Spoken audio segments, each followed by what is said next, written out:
नमस्कार, आप देख रहे हैं द बिहार टॉप। मैं हूं आपके साथ अमृता पांडे। जेपी गंगा पथ से जाने वाले वाहनों को अब टेल टैक्स नहीं देना होगा। आपको बता दें कि गंगा पथ का निर्माण के बाद टेल टैक्स लेने की प्रक्रिया शुरू हो गई थी। दो जगह का चयन किया गया था इस प्रक्रिया में।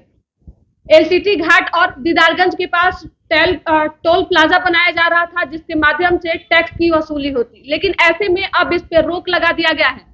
यहाँ तक कि एलसीटी घाट पे टोल प्लाजा का निर्माण भी शुरू हो गया था, लेकिन कैबिनेट में इस प्रस्ताव को ले जाने की बात चल रही है। ऐसे में तैयारी भी अब पूरी कर ली गई है। जब से कैबिनेट में इस प्रस्ताव को ले जाने की बात कही गई है, तब से टोल प्लाजा का जो निर्माण है उसको रोक दिया गया है। जेपी गंगा पथ गंगा एक्सप्रेसवे पर लोगों को टोल टैक्स अब नहीं देना होगा। टोल टैक्स नहीं वसूलने के संबंधित प्रस्ताव पर पथ निर्माण विभाग द्वारा कैबिनेट की स्वीकृति के लिए भेजने की तैयारी चल रही है। कैबिनेट की मंजूरी मिलते ही टोल टैक्स नहीं वसूलने पर मुहर लग जाएगी। राज्य सरकार गंगा के किनारे दीघा से दीदारगंज तक 20 किलोमीटर लंबे गंगा एक्सप्रेसवे का निर्माण करा रही है। दीघा से गायघाट तक आवागमन भी चालू हो गया है। तीसरे चरण में पटना तक मार्च में और चौथे चरण का काम पूरा होने पर दीदारगंज तक जुलाई में आवागमन चालू होने की योजना है। दीघा से दीदारगंज तक आवागमन चालू करने के बाद दो जगहों पर टैक्स वसूलने की योजना थी, जिसमें पहले टोल प्लाजा का निर्माण एलसीटी घाट और दूसरे का निर्माण दीदारगंज के पास होना था।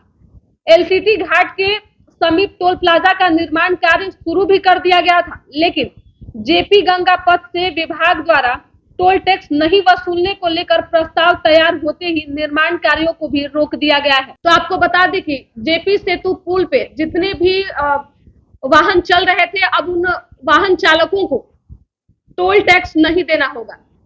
पहले वहां टोल टैक्स वसूलने को लेकर काफी तैयारियां की जा रही थी, टोल प्लाजा का निर्माण करवाया जा रहा था, लेकिन ऐसे में अब कैबिनेट में इसकी मोहर लगने वाली है और इसको लेकर तमाम तरीके की तैयारियां भी अब विभाग के द्वारा पूरी कर ली गई है।